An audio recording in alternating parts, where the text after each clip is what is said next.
Jeevan Reddy uncle, జై శ్రీరామ్. బాగున్నారా? ఏదో నాకు అహంకారం అని మీ తమ్ముడు ఏదో ప్యాంప్లెట్లు వంచి చేపించి ఏదో వంచిపించిండట. మళ్ళా మొన్న ఇట్లనే బీజేపీలో సస్పెండ్ అయిన వాళ్ళని పట్టుకొని నా దిష్టి బొమ్మ తలగబెట్టించిన వాళ్ళకి పోలీస్ కేసులు కాకుండా చూస్తా అని చెప్పిండట. సరే అంకుల్, నాకు అహంకారం ఎందుకు అనిపించింది అంకుల్? మీరు ఎక్కడ కనబడ్డా నాకు జగిత్యాలు వచ్చినప్పుడు కానీ ఏడ కనబడ్డా అందరి ముందర మీకు పొంగి ఆశీర్వాదం తీసుకుంటా మీ దగ్గర. అందుకని అహంకారం అనిపించింది నాకు. రెండోది, లేకపోతే మీకు ఒకప్పుడు భారతీయ జనతా పార్టీ ఉన్నట్టు 3,000 ఓట్లు 4,000 ఓట్లు జగిత్యాలు వచ్చేటట్టు అట్లా ఈ మధ్య లేదు, మీ చెప్పు చేతల్లో నడుస్తలేదు అన్న పరిస్థితి ఉంది. కాబట్టి పార్టీని పెంచినాం కాబట్టి 5 సార్లు మా మీద అటాకులైనా, మా ప్రాణాల మీద మా ఇండ్ల మీద అటాకులైనా దగ్గరుండి పార్టీని పెంచినాం కదా అంకుల్. అందుకనే అహంకారం అనిపిస్తుందా మీకు? ఎందుకు అనిపిస్తుంది అంకుల్ అహంకారం? మూడోది, ఇవ్వండి ఏంది, నేను అద్దాలు పెట్టుకుంటే నా కళ్ళు చల్లగా ఉంటే ఎండ బయట ఎండ ఉంటుంది, చల్లగా ఉంటుంది అని పెట్టుకుంటా. మీ తమ్ముడికి ఏమి వచ్చింది అంకుల్ నేను అద్దాలు పెట్టుకుంటే? చెప్పండి. అయినా మీరు 2014లో నాకు గుర్తున్నది, మీ ప్రియమిత్రుడు డి శ్రీనివాస్ కొడుకుని నేను అప్పట్లో రాజకీయాల్లో కూడా లేకుంటే లాస్ట్ ఎలక్షన్ అని నిలబడతా అన్నారు. 2018లో లాస్ట్ ఎలక్షన్ అన్నారు. తర్వాత 19లో ఎమ్మెల్సీ అయినరు. మీకు 2026, 25 19లో కాదు 2020లో అయినరు ఎమ్మెల్సీ. 26 దాకా ఎమ్మెల్సీ ఉన్నారు మీకు. తర్వాత 2023లో మళ్ళీ ఎమ్మెల్యే, లాస్ట్ ఎలక్షన్ అన్నారు. గెలిస్తే మంత్రి వేద్దాం అనుకున్నారు. కానీ జగిత్యాల ప్రజలు మిమ్మల్ని మళ్ళా 18లో 60,000తోటి, 23లో 20,000తోటి మీరు మిమ్మల్ని ఓడించారు. ఇప్పుడు మళ్ళా ఎంపీ నిలబడతా అంటున్నారు. మళ్ళా లాస్ట్ ఎలక్షనే అంటారు మీరు.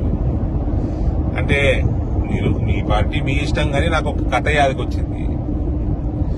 కథ కాదు, నిజమే ఇది. లాలూ ప్రసాద్ యాదవ్ గారు రైల్వే మంత్రిగా ఉన్నప్పుడు ఆ టైంలల్లా 90లలో మళ్ళా ఆయన మంత్రిగా ఉన్నప్పుడు నేషనల్ ఫ్రంట్ గవర్నమెంట్, తర్వాత యూపీఏ గవర్నమెంట్ లో వివిధ పోర్ట్ఫోలియోలలో ఒకసారి రైల్వేస్ చేసేట డేట్ కరెక్ట్ గుర్తులేదు. కానీ అప్పట్లో బాగా దొంగతనాలు అవు రైళ్లలో.